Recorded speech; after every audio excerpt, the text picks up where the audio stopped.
Definitely अगर आपने किसी महीने में कोई गलती की है या किसी महीने में जो आपने प्लान किया था वो आप पूरा नहीं कर पाएँ, तो आप अगले मंथ में, अगले साल में उसको ठीक कर सकते हैं और आपकी परफ़ॉर्मेंस को रिव्यू कर सकते हैं। तो जिस तरह से हम जो काम करते हैं उसकी परफ़ॉर्मेंस रिव्यू हमारा जो बॉस होता है या जो हमारा सीनियर होता है वो करता है, उसी तरह से जिसके लिए हम पैदा हुए हैं, जिस कार्य के लिए, जिस जिस जीवन को खुशहाल बनाने के लिए हम लोग काम करते हैं, उसकी प्लानिंग ज़रूर से करना चाहिए और उस डायरी को आप ज़रूर से रिव्यू करें, अपनी फैमिली के साथ डिस्कस करें और इस जीवन को खुशहाल बना करके आगे बढ़ें। इसी अपेक्षा के साथ अगली सीरीज़ में हम और कुछ ज्ञान की बातें करेंगे।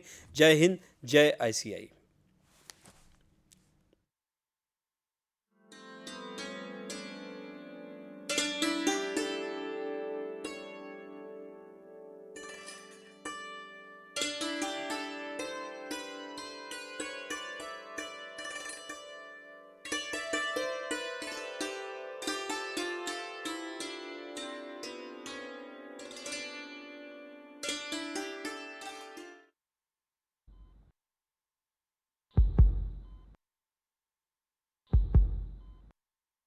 क्रिटिकल है बट वी आर ट्राइंग।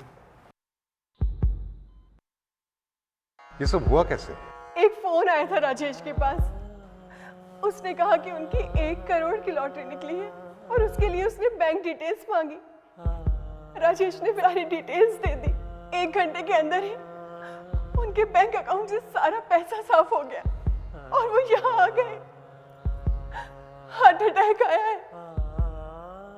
देखा आपने, आपकी जरा सी असावधानी क्या कर सकती है। डिजिटल फ्रॉड करने वालों से सावधान रहें। अपनी बैंक डिटेल्स, अपना डेबिट या credit card number, expiry date, CVV, OTP, PIN कभी किसी को ना बताएं। सावधान रहें, समझदार बने। आईपीएफ अथॉरिटी द्वारा जनहित में जारी। हाँ जी सुरेश जी, रिटायरमेंट के बाद जो प्रोविडेंट फंड आएगा उसका क्या करेंगे? कुछ खास प्लान नहीं है, पड़ा रहेगा बैंक में, ब्याज आता रहेगा और क्या। सुरेश जी, बैंक से कितना ब्याज आएगा? एक नई स्कीम बताता हूँ, उसमें पैसे लगा दो, साल भर में दुगने बल्कि चौगुना हो जाएगा। हाँ, बस कुछ नए मेंबर्स बनाने। नहीं सुरेश जी, इन सब फालतू चक्करों में मत पड़िए कि नए मेंबर बनाना, रातों रात करोड़पति बनाना, ऐसे सपने दिखाने वाली स्कीम से बचकर रहें। आप लालच में आकर नहीं, समझदारी से निवेश करें। नए मेंबर बनाओ, वर्ल्ड टूर पे जाओ, कमीशन पाओ या उपहार घर ले जाओ। ऐसे सपने दिखाने वाली स्कीम से बचकर रहें। ऐसी स्कीम्स धोखा हो सकती हैं। आईईपीएफ अथॉरिटी, कॉर्पोरेट कार्य मंत्रालय द्वारा जनहित में जारी।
नमस्कार दोस्तों। आज का हमारा जो टॉपिक है that is alternative sources of finance. Alternative sources of finance के बारे में बात करें तो हमें पहले फाइनेंस की हिस्ट्री पर जाना होगा कि एक्चुअली जो फाइनेंस था या जो बैंक फाइनेंस था वो स्टार्ट कहाँ से हुआ।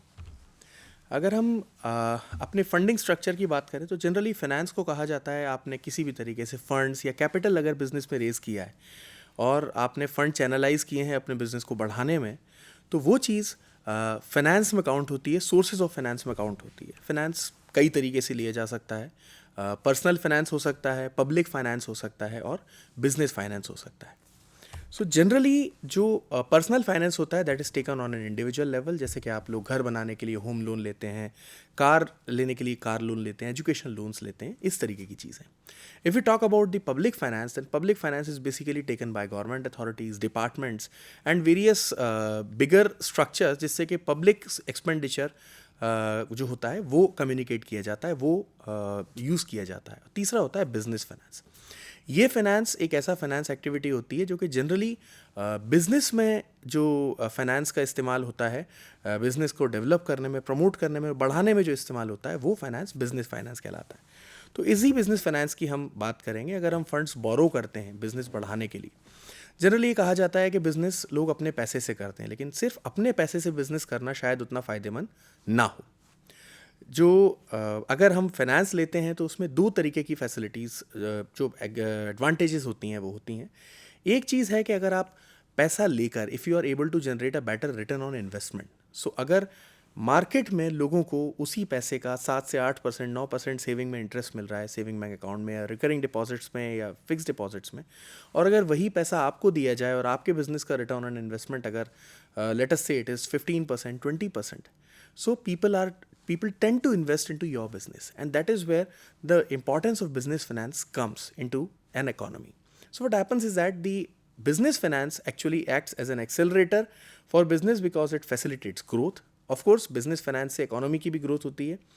लेवरेज जिसे हम कहते हैं वो बढ़ता है, क्योंकि लेवरेज मींस जो बोरोड फंड की कॉस्ट से आपका जो रिटर्न ऑन इन्वेस्टमेंट है वो ज़्यादा है, तो that gives you your business a leverage.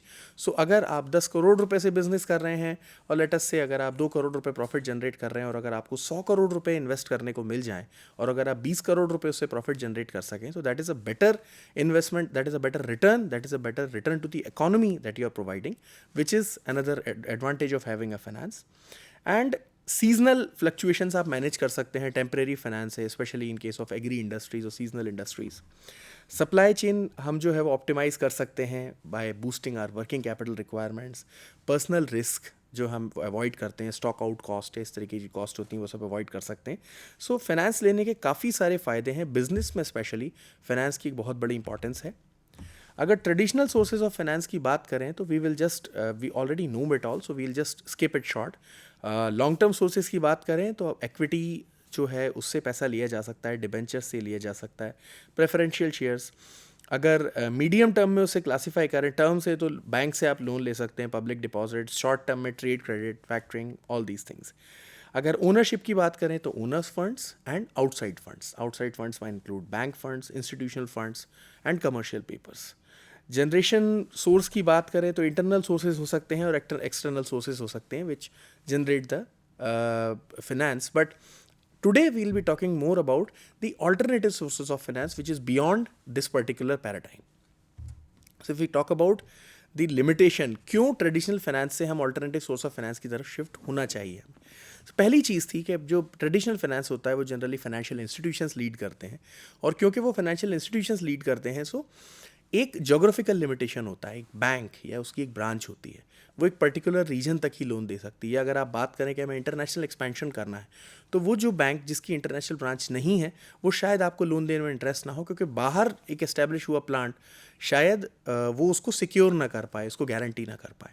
So this is one limitation. The second is that international transactions में जो है वो कॉन्सेप्ट ऑफ प्रोप्राइटी आ जाता है। मतलब अगर मेरा ट्रांजैक्शन लोकली ऑपरेट होता है तो मैं इंटरनेशनल ट्रांजैक्शंस में इंटरेस्ट नहीं लेना चाहूँगा, क्योंकि मेरी वहाँ कोई ब्रांच नहीं है, मेरा वहाँ कोई गारंटर नहीं है। और तीसरी जो इंपॉर्टेंट चीज़ होती है कि एक्सपेंशन पॉसिबल नहीं होता है। ये एक बहुत बड़ा लिमिटेशन है डोमेस्टिक फाइनेंस का या ट्रेडिशनल फाइनेंस का। सो ऑफ कोर्स बैंकिंग की बात करें तो बैंकिंग के चैनल के कुछ रेगुलेशंस भी होते हैं। बैंकिंग चैनल के रेगुलेशंस के चलते वो बहुत सारी फंडिंग नहीं कर सकते। वो कोलेटरल बेस्ड फंडिंग में इंटरेस्टेड होते हैं कि अगर आपकी कोलेटरल, लेटस से आपने कोलेटरल सिक्योरिटी 100 करोड़ की दी हुई है तो आपको 100 करोड़, 125 करोड़ तक का लोन दे देंगे। उसके आगे लोन देने में बैंकिंग का जो स्ट्रक्चर है, जो मैट्रिक्स है, ग्रिड है, that comes in between and that's where it becomes a problem. So these are basic the limitations of traditional finance, जहाँ पर कि इंटरनेशनल फाइनेंस पिच इन करता है और जहाँ पर हमें इंटरनेशनल सोर्सेज ऑफ फाइनेंस की ज़रूरत पड़ती है। एक बहुत बड़ी चीज़ है जो कि आजकल बहुत इंपॉर्टेंट हो गई है आज के डोमेन में, that is the startup. So for startup, for niche ideas, imagine कीजिए अगर मार्क ज़करबर्ग किसी बैंक के पास फेसबुक का आइडिया लेकर जाते और उनसे बोलते कि मैं एक ऐसा सोशल मीडिया प्लेटफॉर्म बना रहा हूँ जो कि आगे जाकर बहुत बड़ा रेवेन्यू जनरेशन सोर्स बन जाएगा और एक बहुत बड़ा आइडिया बन जाएगा। सो बैंक उनसे क्या पूछता? बैंक ये बोलता कि आपके आइडिया का टर्नओवर बताइए, आप यूज़र बेस मत बताइए, टर्नओवर बताइए, आप कितना रेवेन्यू कैसे जनरेट करेंगे वो बताइए। शायद उस दिन अगर वो डेफिनेशन नहीं होती और बैंक सोर्सेस, बैंकिंग से जनरेट होने वाली फंडिंग पर अगर मार्क ज़करबर्ग ने बिलीव किया होता तो आज हम जो फेसबुक, जो इतना बड़ा जगरनॉट देख रहे हैं, वो शायद फेसबुक नहीं बना होता, कहीं ख़त्म हो गया होता। So this is the beauty of the sources of finance that is beyond the institutional lending. So initially if we talk about the economy, everything was controlled by government and liberalization के बाद हमने ये देखा जब 1991 के बाद liberalization आया under the leadership of then finance minister doctor Manmohan Singh. So liberalisation आने के बाद से बहुत सारे चेंजेस हुए, बहुत सारी कंपनीज इंडिया में आई, फॉरेन बैंक्स आए, फॉरेन फंडिंग शुरू हुई, इंपोर्ट एक्सपोर्ट का बिजनेस बहुत ज़्यादा बढ़ा, गवर्नमेंट कंट्रोल रिड्यूस हुआ, जिसके कारण जो बिजनेस थे उनको इंटरनेशनल फाइनेंस की ज़्यादा ज़रूरत महसूस होने लगी। और उसी के बाद जो रिजर्व बैंक ऑफ इंडिया था, रिजर्व बैंक ऑफ इंडिया ने अपने डोर्स खोले to more viable options from international bank so that the Indian businesses can come at par with the international banks and can operate in better transactional values. So कुछ तरीके, कुछ जो major sources हैं finance के, international finance के, we can list them out. One is crowdfunding, debt crowdfunding, equity crowdfunding. There are number of these things. Peer-to-peer lending is important thing. Factoring is one of those. So we'll be taking each one of them one by one, and let us go into the depth of all this to understand this. Crowdfunding.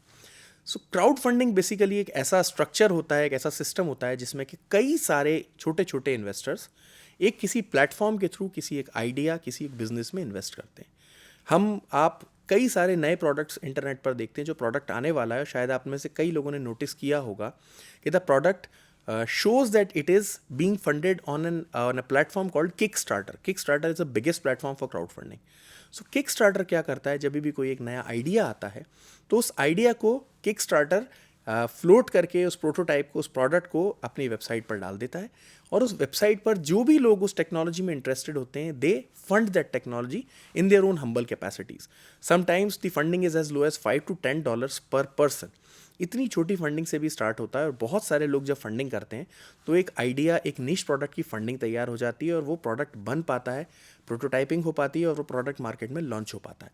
सो इस तरीके के जो funding होती है, जो कि कई सारे लोग, जो क्राउड मिलके फंडिंग जनरेट करता है, that is called a crowd funding. The next kind in the same is crowd. If you talk about types of crowd funding, it is like equity based हो सकती है, आप उस ऑर्गेनाइजेशन में equity खरीद सकते हैं, आप उस ऑर्गेनाइजेशन में डिजिटल सिक्योरिटी ले सकते हैं। जनरली जो क्रिप्टो वर्ल्ड में ऑपरेट होता है, that is initial coin offering in the form of digital securities. Debt based crowdfunding हो सकती है, you can give loan to such new organizations.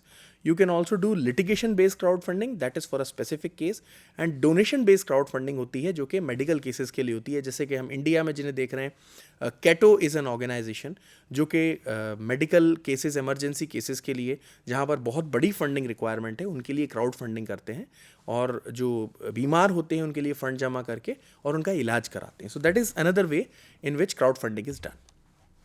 The second thing is crowdsourcing. So crowdsourcing is basically a complicated concept. इसमें काफ़ी सारे users का एक group एक voting system पर काम करता है, जिस वोटिंग सिस्टम पर वो किसी भी बिजनेस के डिसीजन को लेने या ना लेने के बारे में डिसाइड करते हैं कि whether they should go for it or not.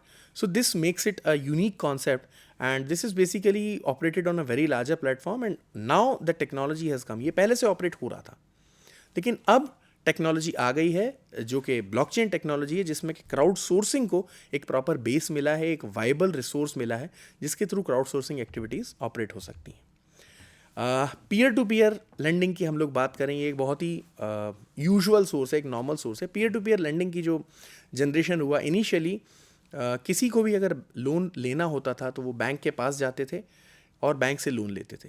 Just imagine the kind of spread the bank is operating on, that is called a financial spread. So generally जब आप बैंक के पास अपना फंड, अपना पैसा पार्क करते हैं तो सेविंग बैंक अकाउंट में you get an interest of around 3%, और in recurring deposits, in fixed deposits, maximum you get an interest of around 6%. But when you talk about taking a loan from the bank, then the loan, if we keep the house loan apart, which is a 100% secured loan, so generally जो lending start होती है, that starts from 9%, 9.5%, goes up to 15, 16%. So the bank is enjoying